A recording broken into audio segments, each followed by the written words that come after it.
We are not getting political on the show today. I will point out that it was going around Twitter yesterday, and there was a video that also circulated of JD Vance going to get a cheesesteak at Pat's.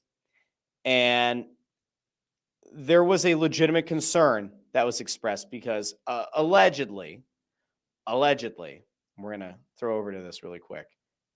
This was done over at the Philadelphia Inquirer. I did not read this story, so I will give you that little bit of a caveat here. Over at the Inquirer, JD Vance gets a cheesesteak at Pat's. He asked about why we don't have Swiss cheese. This apparently upset a lot of people. It upset a lot of Philadelphians. I need to know, does this change anything for you? Like, really, truly, does it change anything? Now, do I think that it's a great look that you go to Philly and you don't know how to order? Maybe. Now, there is a video going around, so we're gonna go over to the video quickly as well, because maybe he did ask prior to the cheesesteak. Maybe he asked post ordering the cheesesteak what to get. But it does sound like he did order correctly. So we're going to throw that because we are fair and balanced here at the Russ Joy Show. We show you what the Inky wrote, but I'm going to show you the video of him ordering the cheesesteak because it's important. This is going around over on twitter.com. Here we go. I don't like Swiss cheese either, but everybody says it's insulting. Why do you guys hate Swiss cheese so much? What's the story? We don't hate it. We just don't do it. We use cheese whiz. That's the first one now. All right. Okay. All right. Well, that's what I want. I want a cheesesteak with whiz and onions. Sure. What do you want? Cheese whiz? I'm gonna do these. Let's go back to the start of this again. I don't like Swiss cheese either, but everybody says.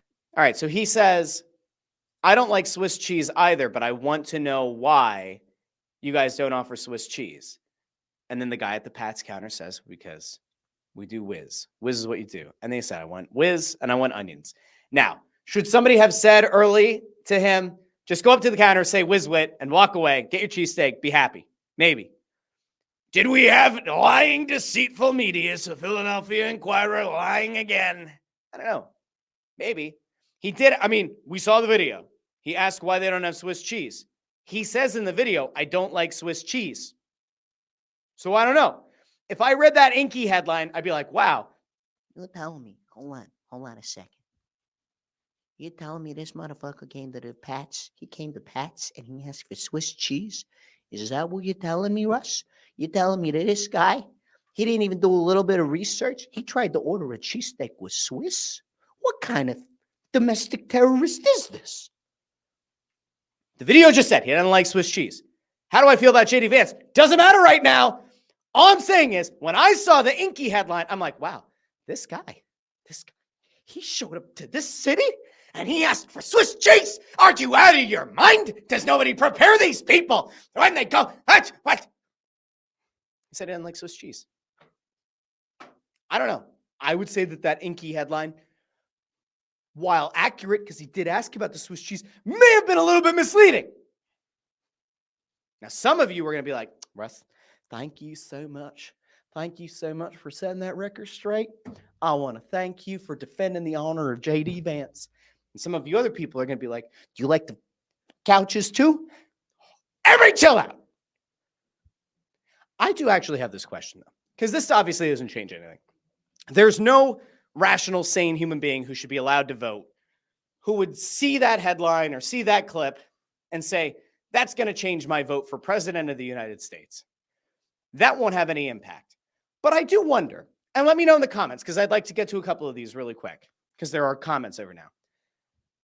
How important do you think it is for a politician who's running, like, let's say at a national level, to know how to order whatever the local delicacy is, right? Or, by the way, we're not saying like Pat's is, I don't want to get into like, is Pat's a good cheesesteak? Do people hate Pat's because it's touristy? Is it actually a bad cheesesteak? Is it actually a good cheese? Like, is it important to know how to order? That's my question. Let me know in the comments, because I'm actually intrigued. I think it is.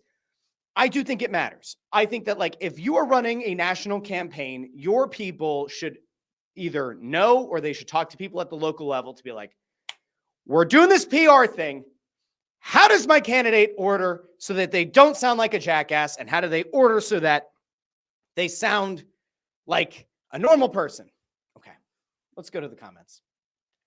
Because I see some people popping up. J Toxic said fake news about the Inky headline. J Toxic also says Swiss cheese is the commie cheese. What's this? 2 of 2. What's 2 of 2? At the cheesesteak shop at 9th Street and Passyunk Avenue. But everyone says it's insulting. Why do you guys hate it so much? What's the story? Is that what was that another thing that he said? I guess, maybe. I don't know. HC. Oh, this is good historical knowledge. John Kerry ordered a cheesesteak with Swiss during his campaign. Are these kinds of things really how people decide if the candidate they vote for? HC, I don't know if you've noticed or not. There are a lot of stupid people in this world. There are a lot of genuinely stupid people in the world. They don't watch or listen to the Russ Joy Show because I only have the best and brightest. But yes, there are very stupid people out there. This actually might have affected somebody. There is a human being who has the same right to vote that you and I do, who might actually see that and say, that's enough to swing my vote. If you don't know how to order like a true Philadelphian, you don't get my vote. Okay. Let's see. Andrew Fawcett says he doesn't care about politics at all. We're living in the Matrix. Joe Papel says nobody cares how the cheesesteak goes. Andrew asks, why does your voice for JD Vance supporter sound like redneck? He wrote Redneck Elegy or Hillbilly Elegy. We got to play it, play it at least a little bit here, Andrew. You got to play the hits a little bit.